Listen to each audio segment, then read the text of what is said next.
So at the end of the last session, we had Louis being captured along with Phillips by the Japanese in the Marshall Islands. So now we are heading to an island notorious, and that is Kwajalein Island, known as Execution Island among the American POWs. And the reason for that is because of the amount of Allied captives that lived to talk about the experience. It was next to nothing. So life on a shark-surrounded ocean home was a dream compared to Execution Island. Because one of the things they experienced on Execution Island was they were denied all freedom. And if the raft felt small to them, one can only imagine what the captives thought about their tiny cells. For nearly 7 weeks at sea, Zamperini and Phil had kept their minds strong, converting worries into life-saving actions. Louis had lost body mass, but maintained his dignity. On the raft, he and Philip were able to talk. But once they washed up on the Marshall Islands and were sent to Execution Island, they wished they were back on that raft. All that happened on Execution Island was them being treated worse than animals. In Louis's book, Devil at My Heels, that he co-wrote with another author, Louis tells us how he reacted when he arrived at Kwajalein. When I took off my blindfold, my brain and my eyes fluttered with the unreality of it all. After nearly 2 months floating under cast-open skies and infinite seas, I found myself locked in a cubicle the size of a dog kennel. The instant claustrophobia made me want to scream, but I was too weak. Instead, I lay down and looked at my body. Just 6 weeks before, I'd been a vigorous athlete who could run a mile in just over 4 minutes. Now I was a fleshless skeletal. All my life, I had kept my emotions tightly in check when it came to my own troubles, but I could no longer help myself. I broke down and cried. After Kwajalein Island, they were sent to Japan, and that took 3 weeks. And from there, they went to a war camp at Yokohama, known as Ofuna, POW camp. And that was something they would never wish on anyone. Ofuna was the secret high-intensity interrogation camp run by the Japanese Navy, hidden from the populace and all relief agencies, which meant there would be no Red Cross supervision and no improved treatment and no humanity. Louis wouldn't be registered as an official prisoner of war, and men either left the camp to be executed or to be relocated. And if you died there, no one would know but your brothers in arms. There was something else unsettling about Ofuna. One of Zamperini's main interrogators was a Japanese student he had known and befriended at USC, Jimmy Sasaki, also known by the prisoners as Handsome Harry. And he had been an informer even during his college days. He was unable to break Louis. Ofuna prisoners were housed in cells as narrow as their tatami sleeping mats. Their blankets were literal paper, and their pillows were straw. Most of them wore the same clothes in which they had been captured. Escape was a non-existent remedy, except in someone's imagination. Since the camp was secret, the guards routinely ignored international law. Prisoners did not even eat meat once a week. They existed only on rice, and sometimes they had a bit of straw and rat droppings in it. Once, during Louis' tenure at Ofuna, the men complained about the lack of meat they had. and they learned never to do that again when a truck delivered rotten fish for them to eat. Ofuna prisoners, like those in POW camps around Japan, were slave laborers. Some worked in the kitchens, others did cleanup. For a time, Zamperini was the camp's barber. Most guards, except for Komin, known as the Weasel, tipped him with a rice ball, a helpful gesture since Louis weighed around 80 pounds. As payback for the lack of tips sometimes, Zamperini once shaved off most of Weasel's eyebrows. And after the war, Weasel, also known as King's son, received a 40-year sentence for war crimes. Next up, we have Suharu Kitamura, who the prisoners called the Quack, and he was Ofuna's most vicious guard. In September of 1944, he beat Bill Harris, a highly educated American with a photographic memory, so mercilessly that Harris lost his intellectual sharpness for a time. Although he recovered, the memory of all the sadistic beatings never left him. And after the war, Kitamura received the death sentence for his many war crimes. When POWs left Ofuna, they either made a right or a left turn. Zamperini soon figured out that the right turn meant transfer to another camp. A left turn would mean execution. 3 months after arriving at Ofuna, Phil made a right turn. He was sent to a prisoner camp for Allied officers in the southern part of Honshu. After spending a year of his life at Ofuna, Zamperini also made a right turn exit. He was sent to Omori POW camp, a man-made sand pit between Yokohama and Tokyo, which housed hundreds of prisoners. In September of 1944, he met Muchihiro Watanabe, also known as the Bird. Omori's living conditions were atrocious. Prisoners died of abuse, neglect, and malnutrition. Then, after the Bird made his life miserable as anything he'd ever experienced, Zamperini developed a sense about why he wasn't beheaded at Kwajalein. The Japanese knew he was a famous Olympic star and wanted to use Louis for propaganda purposes. They'd kept Phil alive too, but it was more about Zamperini's voice via Radio Tokyo that spared his life at Execution Island. Still not realizing the actual plan, Louis was transported to a broadcast studio on November 18, 1944. He would make a radio broadcast telling his family and the rest of the world that he was still alive.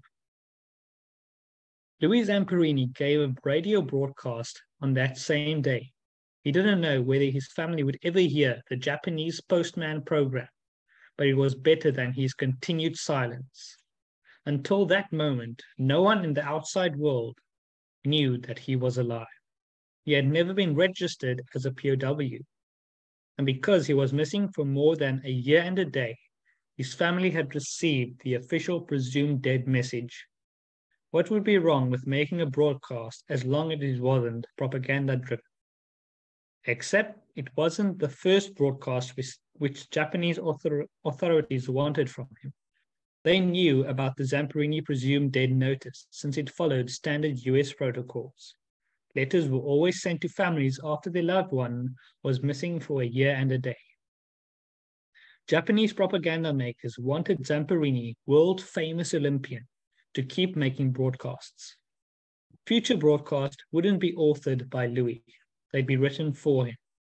They'd contain fault-finding phrases like, "I hope the folks back home are properly notified of the fact that I am still alive and intend to stay alive.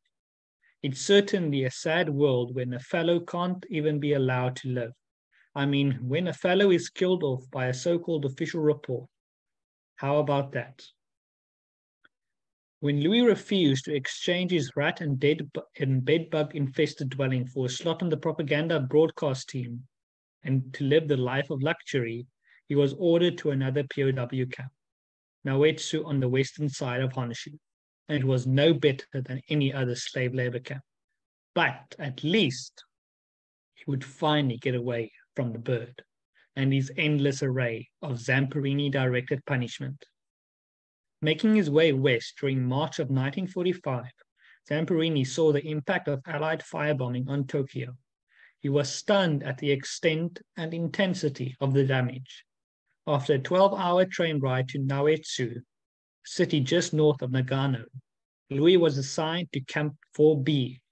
There to greet him, Mutsuhiro Watanabe, the bird. The much-despised commandant, who thoroughly earned the hatred of POWs under his control, had also been transferred to Naoetsu. Louis had not escaped his tormentor after all. After he injured his ankle and was unable to effectively do his job hauling coal, Watanabe punished him by forcing him to stand with a heavy plank above his head.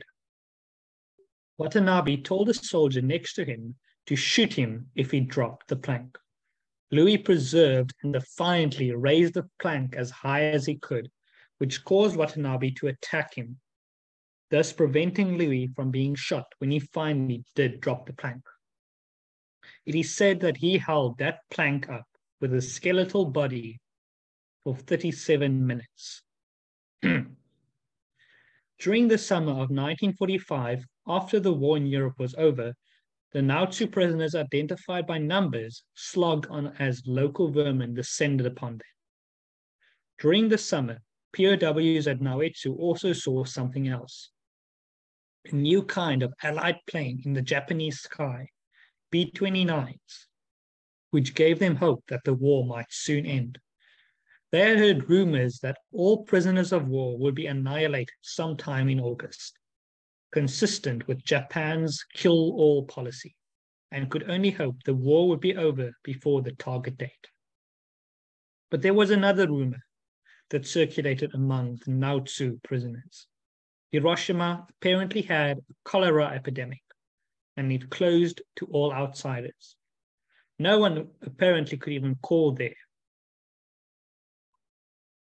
Blinking its red light to communicate in Morse code, the war is over, the plane returned a few hours later. Its crew dropped a package including cigarettes, chocolate, candy, and a magazine with an exploding atomic bomb on its cover. It wasn't cholera which had crippled Hiroshima. It was a new weapon which had been dropped by the Enola Gay. Adjusting to civilian life was difficult. He still despised the bird and was motivated by one overriding ambition. He wanted to return to Japan and finish what he'd hoped to accomplish there before the war ended. He wanted to kill Muchihiro Watanabe. Although he read his coming home pamphlet, Louis didn't really pay attention to the descriptions of the symptoms. It described his own, but he ignored it. He couldn't get all the bad war memories out of his head. He had nightmares, couldn't concentrate, tossed and turned all night, and was afraid. Could he still run? Earn a living? Kill the bird? But sometimes in his dreams, he'd choke the bird to death. Then he'd wake up worrying that he choke someone else in real life. What if he did it to someone he loved? In March of 1946, Louis took advantage of the government's offer to give returning vets 2 weeks of rest and relaxation at one of 4 resorts. In a life-changing decision, Zamperini selected Miami Beach. Visiting the McFadden Dewaville Club, he saw a beautiful young girl named Cynthia Applewhite. From a wealthy family, Cynthia was younger than Louis. Her parents were very unimpressed when she brought the POW and discouraged their daughter to discourage their daughter's obvious interest in him. Cynthia obviously disagreed and married Louis on May 25, 1946. Deeply in love, the couple had money at the start. With $10,000 in back pay from his POW years and $1,600 of life insurance proceeds, which he was allowed to keep, Louis invested in various ventures. When they failed and the money ran out, his moods darkened and the nightmares worsened. After he married Cynthia, they had two children, their son Luke, as well as their daughter Sissy, or Cynthia. And here we have a picture of him, his wife, and their two children. But one night, during a particularly bad nightmare, Louis woke up and his worst fear had come true. He was choking the bird in his dream, but Cynthia in real life. It was time, she said, to end their marriage. Cynthia obviously didn't go through with a divorce, but she wanted to make changes in her own life. In September of 1949, she learned about a young preacher named Billy Graham. He'd come to LA from Minneapolis, setting up a huge tent at the corner of Hill and Washington streets. Planning to hold a revival meeting for a few weeks, Graham and his team paid attention to the packed crowds and agreed to stay longer. Cynthia wanted to check out what was going on inside the tent. Trying unsuccessfully to convince her husband to attend the meeting with her, Cynthia went alone. That night, after Louis returned from a night of too much drinking, which he often did, his wife seemed very different. He wondered why. Cynthia had listened to Billy Graham and decided he was right. She'd become a Christian. For days thereafter, she pleaded with her husband to hear Graham, but Louis refused. Giving in one night, he listened but left early. What did any of that have to do with him? As his nightmares worsened, he kept seeing the bird. And during the day, Cynthia kept begging him to return to the tent. I brooded and ignored Cynthia's almost constant urging to return to the tent that night, but she wouldn't give up. After arguing for hours, I agreed to go back under one condition. When that fellow says, every head bowed and every eye closed, we're getting out of there. Zamperini returned to the tent, fully planned to leave at the predetermined time. Then he heard Billy say these words: "What kind of life are you living? Are you satisfied with your life?" Louis reacted to Dr. Graham's words. Just then, my whole rotten, sinful life passed before my eyes, and I began to get an inkling of what I feared I had to do. Only I didn't want to do it. Why? Men prefer darkness to light. How could I give up the parties and the liquor and living for the moment and the fun? Zamperini grabbed Cynthia's hand and told her they were leaving. When he got to the aisle, something made him change his mind. He saw the pathway at one of the camps. Left is execution, right is the other camps.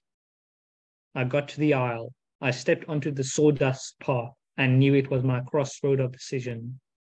I fought against it, perhaps harder than I ever fought, but in the end I made my decision and turned right towards Billy Graham and released Cynthia's hand. When Louis met Billy, he decided to put his life on a different path. After that night in the tent with Billy Graham, Louis changed the course of his life. He remembered his prayer on the life raft in the middle of the Pacific Ocean. If you will save me, I will serve you forever. He'd been saved from death on the high seas and death at the hands of his tormentors. He'd made it through the endless humiliation and indignities of life in a dungeon, in a cubicle, in a rat-infested prison. He'd made it through the first part of his request, if you will save me, but he'd forgotten about the second part. Life had been too hard. It was too much to ask that he'd give up revenge against the bird. But after Louis met Billy, he never had another prisoner of war nightmare. He lost his desire to kill the bird. He no longer hated the guards who tortured him. The turmoil of his life was replaced by calmness and a conviction that he'd found the right path. Louis believed the best way to live his own life was to try and do the right thing. But what if doing the right thing meant doing what he could not tolerate? What if it meant going back to Japan to see the people who tormented and humiliated him? What if it meant talking with the guards who beat and starved him? What if it meant forgiving them? Despite his initial resistance, Louis became convinced he had to return to Japan to meet his tormentors. In October of 1950, he arrived in Tokyo. The city was recovering from the firebombing of 1945, and Zamperini was surprised by the progress the people had made. After visiting Ofuna and Omori, Louis rang General MacArthur's office for permission to visit Sugama prison. He was allowed to go there. If Zamperini was really serious about forgiving people, he would know it by what happened at Tsugumo, where all of Japan's convicted war criminals, 850 of them, were living in one place. And this next picture is amazing. Here we have Louis Zamperini forgiving all 850 of those war criminals. There he met Weasel, Sasaki, and even the Quack. He was surprised to see Kano, a kind god who had always helped, not harmed, the prisoners. He saw others, but one man was missing, Mutsuhiro Watanabe. Had he not been convicted of war crimes, he thought. Learning the bird had never been caught was surprising to Louis. Learning he was number 23 on the top 40 list made sense. However, had he been captured and tried, Watanabe would likely have received the death sentence. Louis forgave his guards during his 1950 meeting with them, and in 1952, President Truman authorized a general amnesty and imprisoned war criminals were released. After that, the bird resurfaced. He had been hiding in a wooden cabin in the wilderness near Nagano for many years. And as the century wore on, the Nagano wilderness became a famous ski area. In 1998, it was the scene of the Winter Olympics. Louis, then in his 80s, carried the Olympic torch. Part of his running route took him past his old prison camp at Naoetsu. On the night of the closing ceremonies, CBS aired a special story to wrap up the 1998 Games. It was about Louis Zamperini and what had happened to him after his long ordeal in Japanese prisoners of war camps. Included in that broadcast was an interview by the bird. When he'd heard Watanabe was still alive, Louis was completely stunned. Meeting the bird was less important to Louis than knowing how forgiving others had positively shaped his own life. Using a quote often attributed to Mark Twain, 95-year-old Louis Zamperini said this in an interview with John Maroney. Forgiveness is the fragrance that the violet sheds on the heel that has crushed it. Louis Zamperini was 93 years old when Laura Hillenbrand published a best-selling book, Unbroken, during his long life. He had given talks around the world and decided to turn his 30-minute presentation, Devil at My Heels, into a book. He spent many years helping children in various ways, including his victory camps for rehabilitating teenagers. He and Cynthia were married for 55 years before she passed away of cancer in 2001. Zamperini says that he is a blessed man. Maybe in part that's because he remembered and then acted on the promise he'd made so long ago. If you will save me, I will serve you forever. And here are the two films that was made about his life. The first one is Unbroken by Angelina Jolie, who met Louis Zamperini many times in order to make the film as perfect as possible. And Unbroken is about his time in the war. Whereas Unbroken Path to Redemption by Harold Kronk is about him suffering from PTSD and his life after he met Billy Graham. Unfortunately, When he was 97 years old, Louis Zamperini passed away on July 2nd, 2014. At his passing, his family released this statement. Having overcome insurmountable odds at every turn in his life, Olympic runner and World War II hero Louis Zamperini has never broken down from a challenge. He recently faced the greatest challenge of his life with a life-threatening case of pneumonia. After a 40-day-long battle for his life, he peacefully passed away in the presence of his entire family, leaving behind a legacy that has touched so many lives. His indomitable courage and fighting spirit were never more apparent than in these last days. And I end off this presentation with my favorite quote by Louis Zamperini. A moment of pain is worth a lifetime of glory.